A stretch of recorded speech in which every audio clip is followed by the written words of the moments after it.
Crimea, a beautiful peninsula in the Black Sea that few people in the West have heard about before 2014. And then, all hell broke loose. Russian occupation. Dun dun dun! Really? We're not doing the turn? Russian annexation. Dun dun dun! What else was there? Some of this, some of that. There was the land grab, the acting in the 21st century like you do in 19th century. There was even some of this. But what really happened here 2 years ago? Hello, and happy St. Patrick's Day. My name is Alex, and we're here in the Crimean city of Sevastopol. Tomorrow marks 2 years since Russia officially either annexed Crimea or Crimea rejoined Russia. We're here to find out the truth about what happened here back then, learn why it happened, and talk to local people and to see what they think about it. So, as you know from our previous videos, in the winter of 2013-2014, there was a movement called the Euromaidan in the Ukrainian capital city of Kiev, aimed at ousting President Viktor Yanukovych, the elected president. While there was significant support for the movement in western and central Ukraine, people in southern East Ukraine, especially in the regions of Donbass and Crimea, were very wary of what was going on in Kiev. In February 2014, Euromaidan, which was supported by Ukraine's robber baron oligarchs and the West, came to a violent resolution.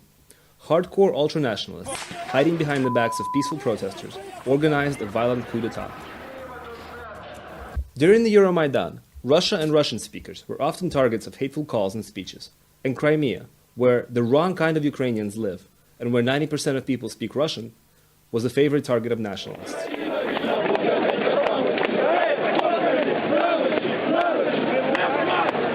Immediately after the Euromaidan overthrew Yanukovych, the first act of the new revolutionary parliament was to repeal a law that gave language rights to Russian and other minority language speakers. Crimea was once again on top of that list.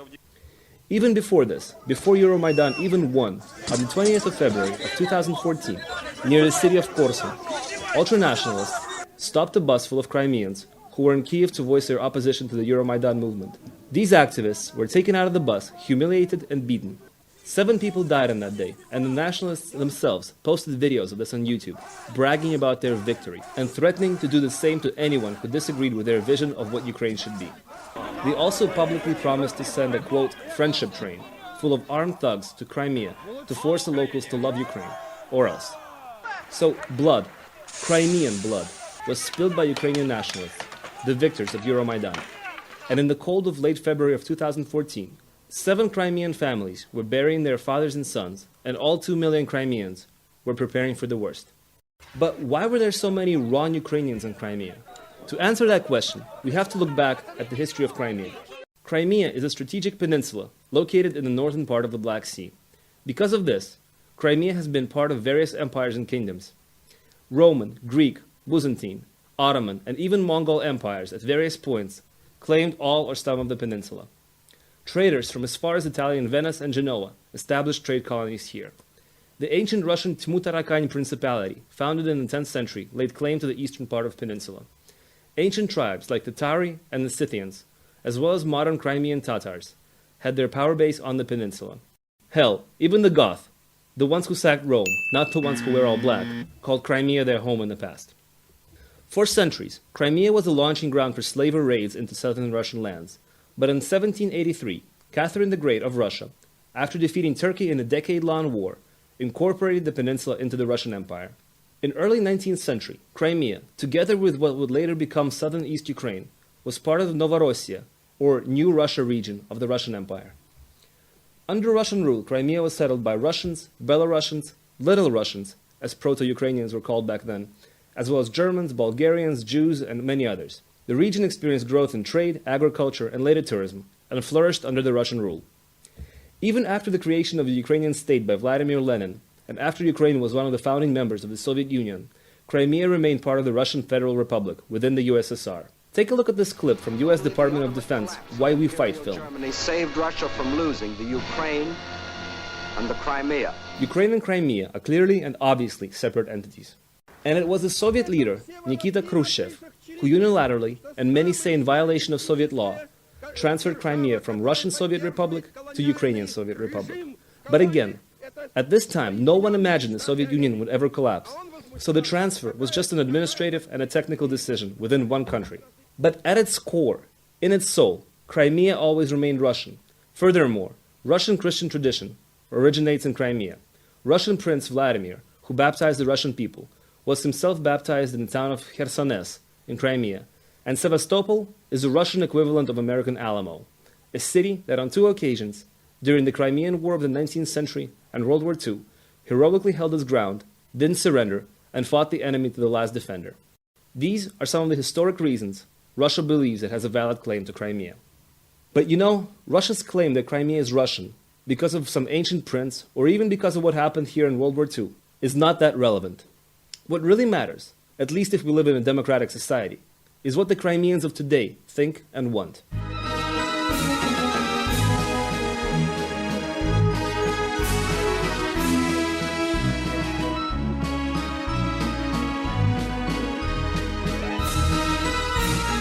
Душевное спокойствие, что мы находимся в безопасности, нам ничто не угрожает.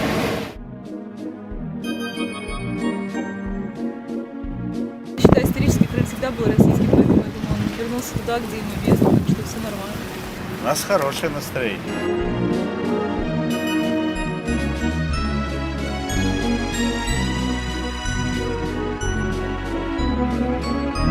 Здравствуйте. Да вы знаете, я, в общем-то, жила и до того, когда он был украинский, и на Украине, и сейчас. И я считаю, что как может быть оккупация. У нас появилась возможность вернуться на родину. Мы вернулись и чувствуем себя от этого, знаете, благороднее.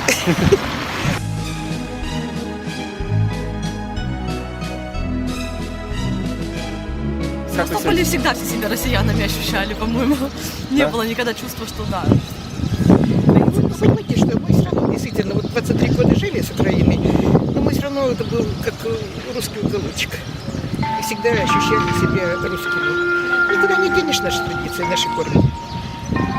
Вот столько исторических памятников, столько всего русского, что уже... Ну, в принципе, да, вот я, как я считаю, мое мнение, что украинцы, что русские, но одни корни.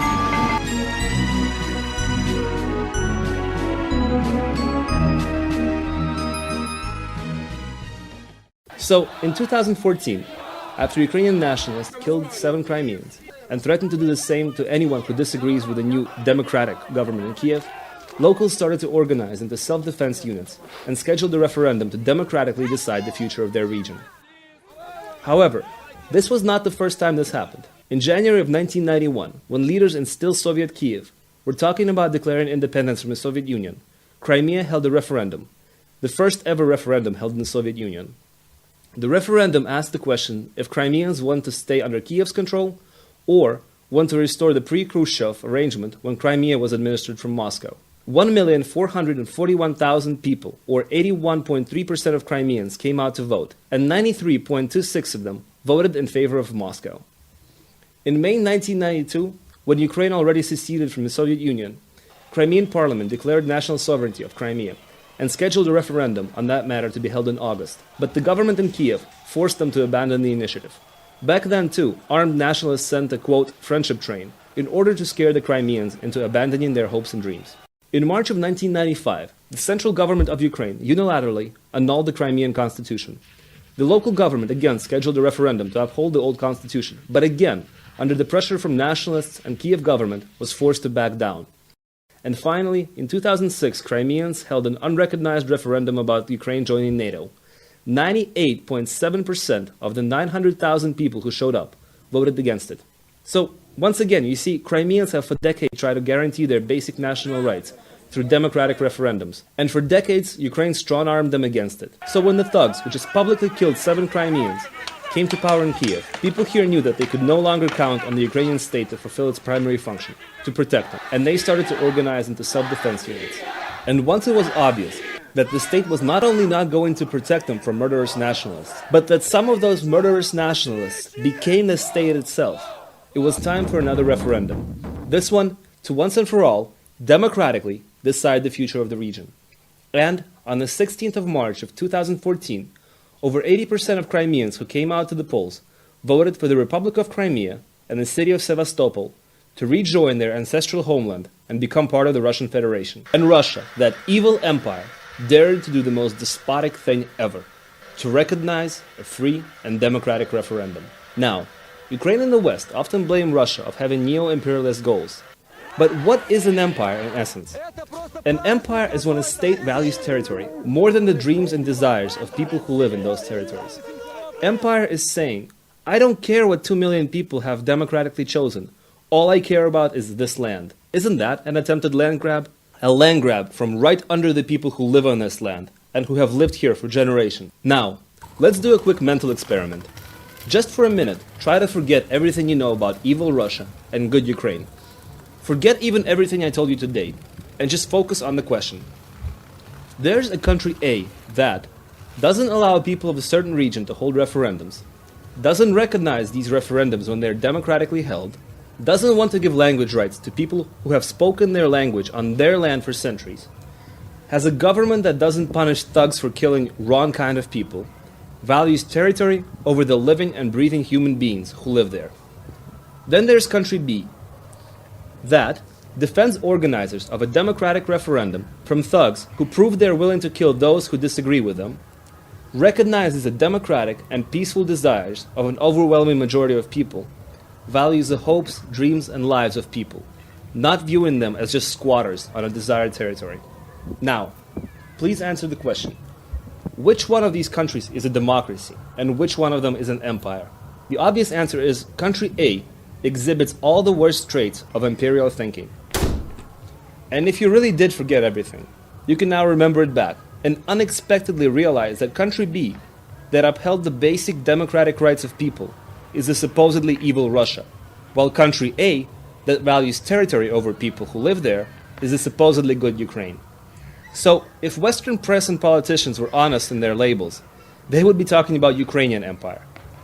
There's another thing that empires do, by the way. They exploit territories. Here again, Russia completely doesn't fit the bill. So, here's a quick look at the horrors of occupation. So, since Crimea reunited with Russia, local salaries and pensions grew by as much as 100%.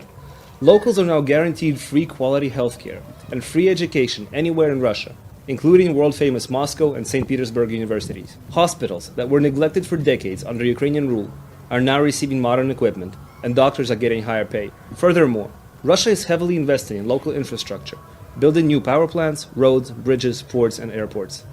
The goal is to build up local businesses and infrastructure and to create better living conditions for all the locals here. That doesn't sound like occupation at all, does it? Thank you for watching. We hope this video helped you better understand what happened in Crimea 2 years ago and what is going on here now. So when we first came here, we just thought we would do one episode. But there's so much information that we found out here that we're going to do 2 more. The next one will cover the reason why Russian troops ended up being here, and we'll talk about the famous Budapest Memorandum that Russia supposedly broke. And in our 3rd video, we will cover the Crimean Tatars, the people that Russia supposedly oppresses and who want to break free. So, for those videos and for many more from Crimea, Donbass, other parts of Ukraine, and videos with analysis of what's going on, please sign up for our channel. Please comment, like, and of course please share.